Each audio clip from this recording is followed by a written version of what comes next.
very short period of time, there's this dull, burning, deep, poorly localized pain that tends to be carried in C fibers. Remember, A delta and C fibers are the main carriers of pain. A delta, very fast response. C fibers, non-myelinated, slow response. And in a patient with a tourniquet and having this pain, they can often have an associated increase in blood pressure. And this occurs very commonly, up to 2/3 during limb surgery under regional anesthesia, and occurring about 30 to 60 minutes after inflation. What do you do? Well, one, you can deepen the anesthesia, give supplemental intravenous agents like ketamine, dexmedetomidine, opioids. If you're using a double cuff, the more distal cuff can be deflated after the more proximal cuff is inflated, so it's like taking down one cuff and giving some relief to the tissue that's underneath it. Another thing that you can do if it's in the upper extremity, use an intercostal brachial and a musculocutaneous nerve block. The intercostal brachial nerve block is done with a ring of local anesthetic in the upper arm, and the musculocutaneous nerve can be blocked in the corporabrachialis muscle, which is below the biceps muscle. The prevention also can be to just simply deflate the tourniquet, because that's the definitive treatment for tourniquet pain. Tourniquet inflation and deflation pathophysiology. What happens when you inflate and deflate the cuff? First, inflation, as the cuff goes up, systemic vascular resistance goes up, blood pressure goes up, CVP goes up, the temperature in that non-perfused limb is going to start to go down. So you have a sink of cold blood sitting there, and anaerobic metabolism occurring with building up of lactate and potassium in that limb, such that when you deflate the cuff after 1 to 2 hours, there's a sudden decrease in volume as the extremities open back up, and a drop in systemic vascular resistance, such that your blood pressure goes down and your CVP goes down. And that cold blood that's in the extremity mixes with the blood in your core body, and there's a decrease in temperature. And the CO2 that builds up in that extremity and the acid comes back into the body, and there's a transient rise in end-tidal CO2. It's not uncommon. You're barely going along at end-tidal CO2 at 35, and it jumps up into 50, 55 range. And if you can imagine, if someone had problems with intracranial pressure, such as let's say a traumatized person who has TBI, traumatic brain injury, with some ICP issues and fractures, and their ICP was hanging around 15 to 20, and you had a rise in end-tidal CO2, cerebral blood flow would go up with that rise in end-tidal CO2, and cerebral blood volume could go up, and ICP could go up also. Also with deflation, potassium comes back from that limb, and you can have dysrhythmias, even cardiac arrest. So lowering of the pH, lowering of the bicarbonate level, increasing of the potassium, increasing of the lactate, decreasing body temperature, drop in blood pressure, drop in CVP, all associated with that 2018 keyword, deflation of a tourniquet. The next is methylmethacrylate or bone cement. The picture at the top right shows a reaming of a femur. When you put bone cement and have high intramedullary pressures as it's being reamed, you can have embolization of that bone cement, or even embolization of fat, air, or bone marrow itself. So a sudden drop in end-tidal CO2 during reaming, think of some form of embolization. And methylmethacrylate, that bone cement, was the key word. What does it do? Well, as it's mixed, there's an exothermic reaction that occurs, so it gets really hot. That's number one. Number two, it is associated, as it's being placed and reamed in, with hypotension and circulatory collapse in a small percentage of total hip replacements. Not sure of the etiology, but absorption of the volatile monomer of the methylmethacrylate has been associated with vasodilation. Embolization could be the cause. Lysis of red blood cells from the exothermic or very hot reaction that occurs. So when you're getting ready to do this reaming and bone cementing, adequate hydration is important in maximizing the inspired oxygen concentration to minimize hypotension and hypoxemia that can accompany the cementing of the prosthesis. And if you were using nitrous oxide to shut it off before the cementing and have a higher FiO2, because there's a risk of air emboli, there's a risk of having the circulatory collapse. You would want high FiO2 and not have nitrous present that could expand an air bubble if air emboli occurred. Next group of keywords is fluids and anesthesia 2018. They're listed here in green are the ones from 2018. Serum osmolality components, crystalloid versus colloid, side effects, normal saline administration, and the laboratory findings associated with large volume normal saline administration, volume status monitoring, and burns fluid management. First of all, body water and osmolality components. Body water, the normal adult, is about 60 to 70% water. That means that if you're 60% water and you're 70 kilograms, that's about 42 liters of water. Our percent body water decreases the more fat we have, and we have more fat as we age, and females also have more fat.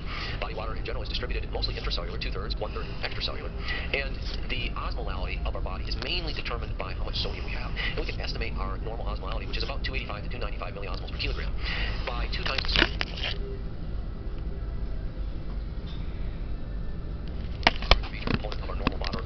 Well, even if the glucose was 1,000, it would have an effect, but not nearly as much effect as sodium. So you have to have really big elevations in glucose and BUN for them to affect osmolality. If we look at our IV fluids, D5 is hypoosmolar, 0.9 is hyperosmolar, LR is isoosmolar, and hypertonic or 3% saline is very hyperosmolar. And the picture at the bottom right shows percent body water at birth, about 80%, normal adult 70%, and an elderly person 50 to 60% body water. Again, the key word was osmolality components, and the main take-home message is that sodium is the major component. Crystalloids versus colloids and the side effects. If we have a healthy glycocalate, that little lining of our vascular endothelium, the colloids stay intravascularly, while crystalloids go through and into the interstitial space. Intravascular expansion or hemodilution occurs as we give a bunch of fluids. If we pour in a bunch of crystalloid, we have hemodilution that occurs. If we pour in colloids, it stays intravascularly, draws fluids in, and hemodilution occurs. Colloids, such as 5% albumin, approximately for every cc that we give, 1 cc stays intravascularly, so 100 mils of 5% albumin would give you approximately 100 mils of intravascular volume expansion, as opposed to crystalloids like lactated ringers and saline. Although there's controversy about this, approximately 3 to 1, or we have to give 3 times as much crystalloid as we want to stay intravascular. So 100 mils of lactated ringers, about 1/3 of that would stay intravascular, or about 30 mils. So if you gave 100 cc's of albumin and 100 cc's of saline, the albumin would more hemodilute the hematocrit than would 100 cc's of crystalloid. More bang for the buck, intravascular volume expansion. Albumin is important for oncotic pressure. Sodium is important for osmotic pressure. Both crystalloids and colloids, when given in large amounts, can dilute the platelets and dilute the coagulation factors like factor VIII. And you can get into problems with dilutional coagulopathy with large volume resuscitation with both crystalloids and colloids. There's little difference in the efficacy of crystalloids or colloids as your choice of volume expander. But you can imagine, if you resuscitate to equal intravascular volume with crystalloids or colloids, you're going to have to give a lot more crystalloid, and you end up with a Michelin man afterwards with large amount of peripheral edema, more peripheral edema with crystalloids than colloids. Hetastarch can cause problems with coagulation and the kidneys, although there's some debate about this. Dilutional coagulopathy with hetastarch reducing factor VIII when it's given in large volumes. It's recommended if you use it not to exceed 20 mils per kilogram, or approximately 3 bags of it for a 70 kilogram person in a 24-hour period. And there's question about it being associated with renal injury in critically ill patients who have renal insufficiency. Let's look at fluid types and components before we talk about saline and the laboratory findings, which was the key word. Normal saline has 154 milliequivalents of chloride in it, as well as 154 milliequivalents of sodium. This is a lot of chloride, so hyperchloremic. And the osmolarity is slightly hyperosmolar at 308. Ringer's lactate has a lactate in it as the anion. Lactate is metabolized to bicarbonate, as is citrate and acetate, if you have a normally functioning liver. And the osmolarity of Ringer's lactate is 274. Then we'll skip over to D5W, which the osmolarity is hypoosmolar, low osmolarity. And when dextrose is metabolized, it leaves water behind, and it goes to all the water spaces of the body. Albumin is mixed in with some sodium and chloride, and it's usually supplied as a 5% solution, and it is hyperosmolar. Now let's go to our key word, which is saline laboratory findings. If you give 0.9 normal saline, large volume, 5-10 liters of normal saline, there's a lot of chloride being given, because normal saline has chloride 154 milliequivalents per liter. Our body doesn't have 154 milliequivalents per liter in our plasma. So hyperchloremia ensues, lots of anions around chloride. The strong ion difference, which is a difference between the positive charged cations and the negatively charged anions, if you have more anions now, it reduces the strong ion difference. And you have to keep electrical neutrality in the body. So if you gained a bunch of negative charged anions, water has to dissociate to hydrogen ion to keep electrical neutrality. So acidosis ensues. So large volume normal saline results in a hyperchloremic metabolic acidosis. Large volume lactated Ringers, the lactate is metabolized to bicarbonate, you get a metabolic alkalosis. And lactated Ringers also has calcium in it, which can precipitate citrated blood if it happened to be infused with the same line. D5W, we said, was hypoosmolar and can actually increase brain water in a traumatic brain injured patient. That would be one reason for not giving D5W. But another reason is increased glucose in the presence of an ischemic brain worsens ischemic brain injury, and we tend to avoid sugar-containing IV solutions in patients with brain injury. And lastly, a rare disease, periodic paralysis, the hypokalemic form. If you give glucose to a person with hypokalemic periodic paralysis, as their glucose goes up in their blood, their insulin kicks in and to drive the glucose into the cell. Well, insulin also drives potassium into the cell, and if you drive potassium in the cell, you can get hypokalemia, and hypokalemia is the stimulus for the periodic paralysis or loss in skeletal muscle strength. And so giving sugar to someone with hypokalemic periodic paralysis can induce that paralysis. Our last couple slides here are keywords. The first here is assessing volume status, and we can do that with urine output, blood pressure, cardiac output, the size of the left ventricle with echo, wedge pressure, CVP, and heart rate. But one of the things we use now is fluid responsiveness, which is a dynamic rather than a static parameter, trying to predict what's going to happen if we give fluid to a patient. One thing that you can do is simply lift the legs of a patient, which is like giving them some volume, and look what happens to their stroke volume if you're measuring that, or look what happens to their blood pressure. And if it goes up, you can say, aha, if I give fluids, their stroke blood pressure is going to go up. Probably can give fluids. If it went down, you'd say, ooh, I might be at the end of my Frank Starling curve. I better not do that. Let the legs back down. No harm, no foul. Now, we use heart-lung interactions during mechanical ventilation to measure things like pulse pressure variation and stroke volume variation to try to predict what's going to happen if we give fluids to a patient. So if you have someone being mechanically ventilated at least 8 mils per kilogram tidal volume, and neuromuscular blockade is present, so they can't be breathing spontaneously, then we can measure stroke volume variation and look at pulse pressure variation, like in the graphic at the top right. And you can see initially, as inspiration kicks in, the lungs squeeze the blood vessels in the chest, and more blood actually goes to the left side of the heart, and stroke volume initially goes up, as does the pressure. So stroke volume and pressure go up, but you all know that if you hold an inspiration and raise intrathoracic pressure, eventually the blood pressure and stroke volume goes down. If you hold really high peak airway pressures, intrathoracic pressure, keep the bag full and squeezing and giving large high pressure breaths to a patient, and watch your A line, the blood pressure goes down, you can actually cause cardiac arrest if you hold high pressure ventilation for a long period of time. So the initial effect, increase in the stroke volume, increase in the pressure, but then look at what happens to the pressure goes down at the end of inspiration. And if there's big differences between inspiration and expiration of the stroke volume or the pulse pressure, we say, aha, that's stroke volume variation or pulse pressure variation, they need fluids. Another important point is the Bainbridge reflex, which is an atrial reflex. If the atria is stretched, it's overfilled, the heart says, I need to make the left atrium and the right atrium smaller, so the heart rate picks up and in an attempt to reduce the size of that atrium. And conversely, if the atrium happened to be underfilled and small, the heart rate goes down very hard in an attempt to get more time for the atrium to fill adequately. The last slide, the keyword, is burns and fluid management. And the Parkman formula should come to mind when you think about fluid management for a burn patient. With second and third degree burns, we use lactated Ringers, crystalloid rather than colloids. Colloids can leak out and increase edema.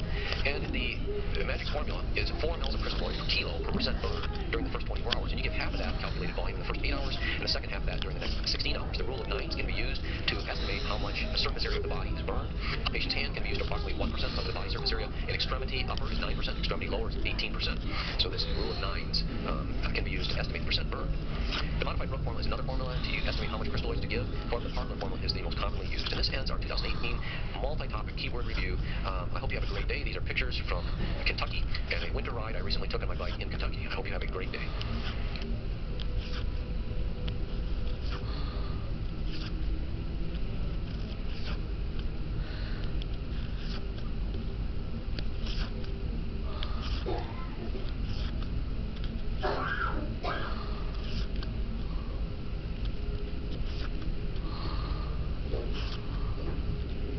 This is part one, selected respiratory keywords for 2019. Dr. Shell has 2 other presentations on the same subject, but he divided the keywords between us, so there shouldn't be any overlap. These are the keywords I was assigned. The keywords covered in this presentation appear in red. The first subject to be discussed is problems related to pulse oximeter. If I were writing questions on this subject, I would focus on factors associated with pulse quality, or factors that produce inaccurate results. This slide shows a normal pulse oximetry waveform and examples of waveforms with poor signal quality. It wouldn't be unreasonable to present a waveform of poor signal quality and ask for most likely etiology of that waveform. These are the results of a meta-analysis that evaluated 169 studies. Dyes that have a blue coloration have an impact. That includes methylene blue, isosulfite blue, and indigo blue. The role of white light would argue that clinical experience indicates there are times in the operator when covering a probe with a blue towel or the floral package from an alcohol swab will result in reading or not in a painful before. As expected, factors causing probe confusion are associated with poor signal quality. Note that there is some disagreement about whether or not the use of vasopressors results in poor signal quality. I suspect the truth is that it's dose-related. In any event, the lack of concurrence on the subject makes it difficult to use as the basis of the question.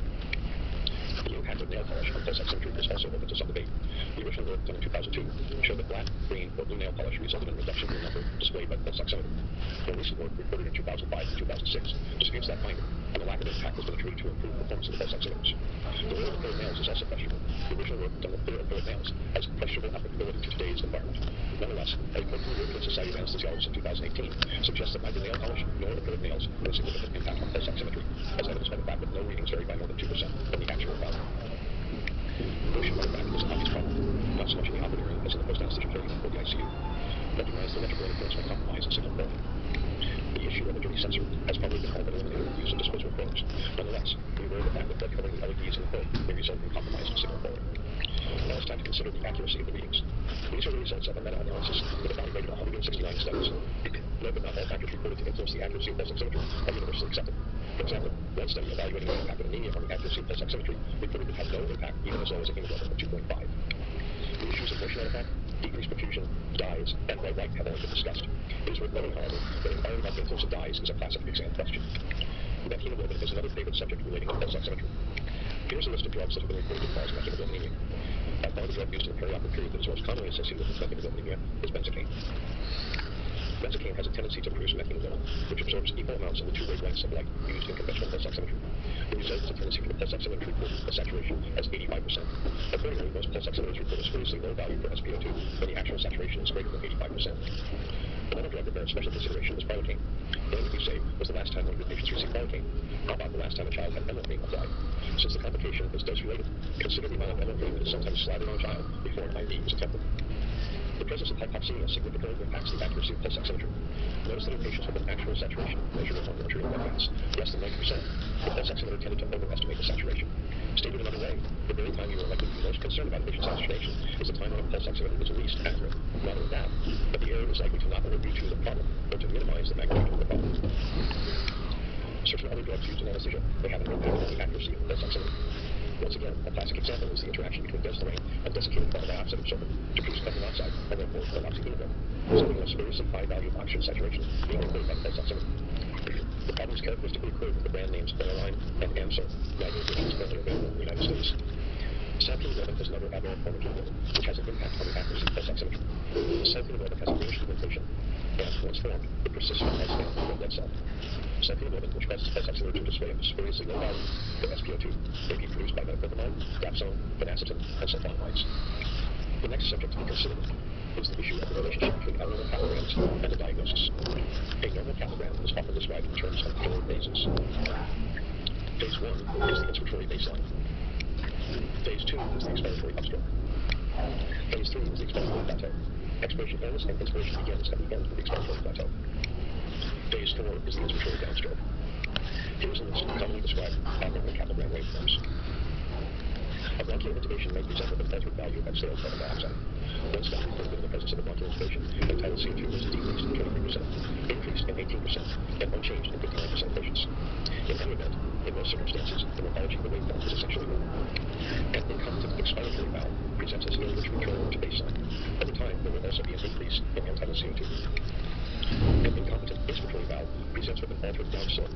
slope of phase 4.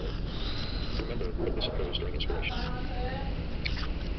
A weakened tracheal tube puff classically presents with the failure to achieve an expiratory plateau and a markedly attenuated expiratory downstroke, phase 4. Cardiogenic oscillations are synchronous with the heart rate. They were initially attributed to changes in the volume of the heart during the cardiac cycle, with subsequent changes in lung volume. Work during cardiac surgery with the chest open and the vascular structures isolated demonstrated that cardiogenic oscillations are due to airflow in the lungs and conducting airways occurring as a result of changes in blood volume in the pulmonary artery. Application of positive pulmonary expiratory pressure, PEEP, has been demonstrated to eliminate cardiogenic oscillations in most circumstances. Termed a Curone cleft, the decrease in the expiratory plateau occurs as a result of a spontaneous inspiratory effort during the expiratory phase of controlled mechanical ventilation. Since the ventilator prevents effective gas flow, the phenomenon is transient. For this to occur, the patient's arterial CO2 must exceed the apneic threshold. That is, the patient must be attempting to initiate a breath. During modes of ventilation, for example, pressure support ventilation, will likely recognize this as an inspiratory effort and cycle to inspiration, eliminating the appearance of the Curone cleft.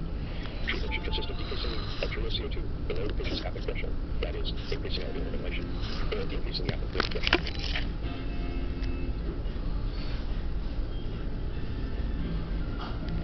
Also eliminate the Curone cleft. That is masking the problem without treating the primary etiology. Airflow obstruction during exhalation is associated with loss of the alveolar plateau. Sometimes described as a sharp bend waveform, it may be seen during bronchospasm, such as with asthma or COPD. A problem such as an obstruction or a kink in the expiratory limb of the ventilator circuit, a foreign body in the airway, a kinked tracheal tube, or herniation of the cup over the tip of the tube. This is the last abnormal capnographic waveform we will consider. A Leakman sampling line presents with a unique waveform, which is sometimes described as a steeple sign. The last keyword that will be covered in this part of the respiratory keywords relates to oxyhemoglobin dissociation curve characteristics. Logical questions about the oxyhemoglobin dissociation curve relate to different forms of hemoglobin and factors which shift the curve. This is a normal oxyhemoglobin dissociation curve for adult hemoglobin. First, notice that a PO2 of 60 millimeters of mercury is associated with a saturation of 90%. Second, notice that a partial pressure of 40 millimeters of mercury corresponds to a saturation of approximately 75%. These values are important because they are textbook normal values for mixed venous blood. Finally, notice that when the hemoglobin is 50% saturated, the PO2 is approximately 27 millimeters of mercury. This value is known as the P50 and is the basis for comparing oxyhemoglobin dissociation curves. This is an outstanding mnemonic. It tells you essentially everything you need to know to answer test questions regarding what effect a given change will have on the oxyhemoglobin dissociation curve. The curve is shifted to the right with a rise in 2,3-DPG concentration, hydrogen ion concentration, and temperature. The only way you can get this wrong is if you think the H stands for pH. Obviously, an increase in hydrogen ion concentration causes a decrease in pH. A shift to the right will result in an increase in the P50. A common way to ask this question is to inquire which of a series of factors is most likely to result in a change in the P50 of the curve. In order to answer the question, you must know the normal value of the P50, which direction the curve is shifted to achieve the value of P50 listed in the question, and then the factors that will cause the curve to move in that direction. One other thing to remember about the oxyhemoglobin dissociation curve. Methemoglobin results in a left shift of the curve. This produces another basis for a question, or perhaps another question completely. For example, the question could be phrased something like, administration of which of the following drugs is least likely to result in the P50 being 27 millimeters of mercury, and then provide a list of drugs associated with the formation of methemoglobin and one drug that is not associated with the formation of methemoglobin. Now for how different forms of hemoglobin affect the P50. There are more than 600 different varieties of hemoglobin, and at least hypothetically, each form could have a different P50. The most common varieties of hemoglobin are hemoglobin A, that is normal adult hemoglobin, and hemoglobin F, fetal hemoglobin. This figure compares the oxyhemoglobin dissociation curve for those two forms of hemoglobin, as well as carboxyhemoglobin and myoglobin. Note that the curves for carboxyhemoglobin and hemoglobin F are shifted to the left and are associated with a decrease in the P50. This figure shows the oxyhemoglobin dissociation curves for hemoglobin A and for sickle hemoglobin, hemoglobin S. Note that the curve for hemoglobin S is shifted to the right and is associated with an increased value for P50.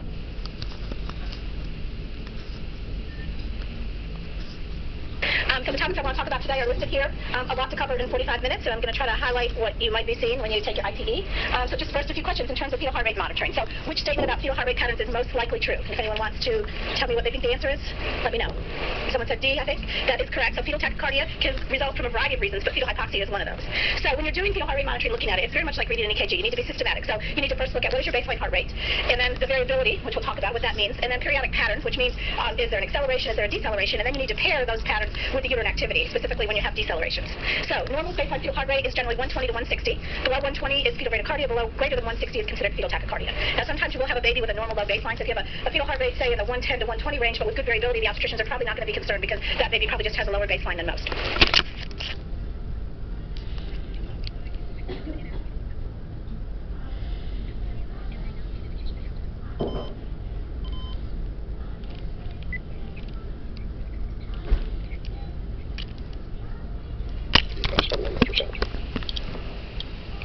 The items that are crossed through are those covered in port 1. The items in red are those that will be covered in this video cast. Positioning the tip of a central venous catheter in the right atrium.